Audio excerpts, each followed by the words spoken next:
Live from Chicago, this is Fox News at 9. A deadly dispute in the northwest suburbs. Police accuse a 72-year-old man of shooting and killing his son-in-law right in front of the victim's two daughters. A family tragedy. First on Fox tonight. Good evening, everyone. I'm Robin Robinson. I'm Walter Jacobson. It happened in Crystal Lake in McHenry County, where our Craig Wall is now standing by live with a report. Walter and Robin, police say the 43-year-old victim was shot in the head shortly after 8 o'clock this morning right here in this parking lot as he was getting ready to leave in his vehicle. Now police are trying to figure out what drove the suspect to apparently drive here all the way from Texas to commit a murder. A 911 call at 8:15 this morning brought police to the Sky Ridge Apartments in Crystal Lake, where they found 43-year-old Philip Goldstein shot to death in his Jeep Cherokee, shot right through the driver's side window. The 72-year-old approached his son-in-law while he was in the vehicle and shot into the vehicle, striking him in the head.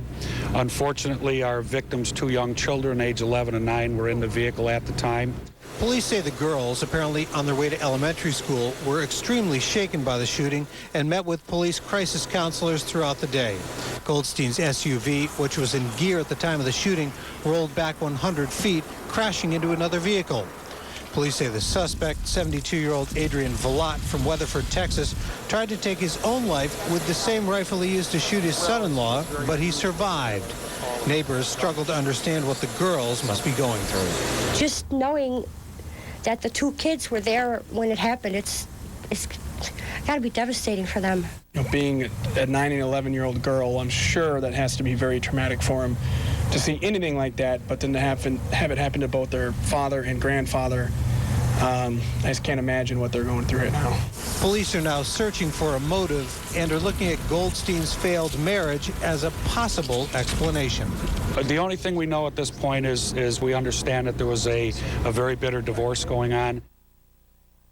Now, the suspect, Adrian Velat, has not been charged with anything. He remains in critical condition tonight at Lutheran General Hospital. The school that the girls both attend will have crisis counselors on hand tomorrow. As for those girls, their status tonight is unclear. Earlier, the girls' mother, as well as DCFS, had been working with police, trying to figure out what is the best way to take care of them in the days ahead. Live in Crystal Lake, Craig Wall, Fox News Chicago. Thank you, Craig. The Chicago City Council acted today in response to the fire at the Cook County Ad Building. The council unanimously approved a proposal and is now considering two others to change the fire codes in high-rise buildings all across the city. Lilia Chacon joins us with that story. Walter, the council today approved a measure requiring doors in stairwells to be equipped with automatic unlocking systems or be left unlocked. That rule goes into effect next week. Mandating high-rise sprinklers will take a little longer. The skyscraper was born in Chicago. Now city leaders are scrambling to make them both safe and commercially viable. I don't think we have the luxury of waiting. The fire at 69 West Washington showed that. 6 people died nearly 3 weeks ago in a building that had neither sprinklers nor unlocking stairwells. City code exempts buildings completed before 1975. Now 2 proposed city ordinances would attempt to remedy those potentially deadly loopholes. Alderman Burke would require sprinklers on all high-rise buildings, old and new, commercial and residential. Burke would also create a board to rule on exemptions and would require compliance by 2008. Mayor Daley's proposal is a little more lenient. We're concerned about the safety, but also economic viability of older buildings. The mayor's proposal would require sprinklers in all commercial high-rises, exempting older residential buildings. It would allow a 12-year phase-in for retrofitting. It mandates voice communication systems in all high-rises and would hardwire smoke detectors in residential buildings.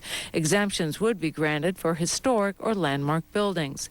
Building owners would be allowed to retrofit sprinklers into 1/3 of their buildings at a time in 4-year increments. We did it as a gradual process so that building owners would not have to bear the financial impact immediately. Other measures under consideration would allow for tax exemptions and other financial incentives to make the idea more palatable to real estate managers. And how are you going to pay for it? And what effect do it have on your business? Because all of a sudden it's passed and 2 businesses start leaving, and all of a sudden the empty building's out, you're going to be blaming Mayor Daley. Both ordinances will go to the council's committee for further consideration. Council members will invite public comment on the ordinances at a series of hearings. They also want managers to have a detailed map of floor plans and stairwells on file with emergency services. Walter, Robin? Lily, the mayor keeps talking about, businesses not being able to operate with that kind of a big expense. Are in other areas, do they not have these stringent requirements? New York is already on board, Los Angeles, San Francisco, although they do have exemptions for landmark buildings. And one of the considerations with the residential buildings is that you have to go into the walls, and they're concerned, and the ceilings. They're concerned about asbestos. Oh, okay. Thanks. High cost. All right. The City Council today also confirmed the appointment of Phil Klein as the city's new police superintendent. He moves up from first deputy superintendent, replacing Terry Hillard, who recently retired. The vote was unanimous, but several aldermen did repeat their previous calls for Klein to recruit and promote more minorities in the department. He is promising to do just that.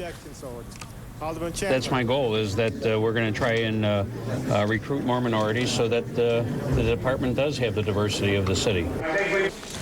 During confirmation hearings last month, Klein pledged to encourage more minorities to apply for the police exam. Meanwhile, 21st Ward Alderman Howard Brookins is proposing an ordinance aimed to track possible cases of police brutality.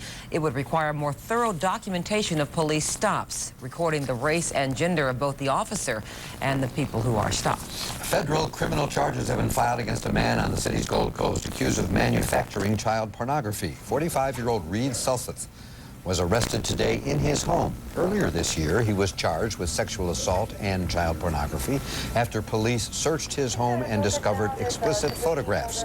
He pleaded innocent and was released on bond. Now he's accused of manufacturing 5 images of a child engaged in sexually explicit activity. He remains in custody pending a hearing next week. The family of a mentally disabled girl has filed a lawsuit against a suburban nursing home claiming the girl was raped at the facility. The nursing home also faces other accusations of child abuse and neglect, possibly involving as many as 25 victims, as our Byron Harlan now reports. These are kids who are helpless. The aunt of the mentally disabled girl and her attorney spoke with reporters about an accusation of rape. They're charging that the attacks happened here at the Alden Village Nursing Home in Bloomingdale between July 2000 and May 2001, when the girl was 11 years old. This is a crime. There are physical findings on this child that confirm she was sexually abused. The lawsuit claims those findings appeared during an independent medical examination. The suit also claims that health authorities repeatedly cited the center for failing to promptly report 7 deaths, scalding burns to the genitals of another girl who was a patient, and a 2-inch laceration on the penis of a third patient. The attorney says there are at least 24 other patients who suffered along with his client. Unbeknownst to the family, the nursing home administered birth control medication to this child without the knowledge, without the consent of the family. An Illinois public health representative says records for the period involving the lawsuit are not available yet, but says authorities cited the center in July and twice in October of this year. The problems involved inadequate dining rooms, bathrooms, and failing to provide a proper behavioral program. We contacted a nursing home representative by telephone. She told us no comment. Both sides will be in court Thursday. Byron Harlan, Fox News, Chicago. 3 women have filed a sexual abuse lawsuit against a priest already accused in another case. The alleged victims say Father John Powell sexually abused them.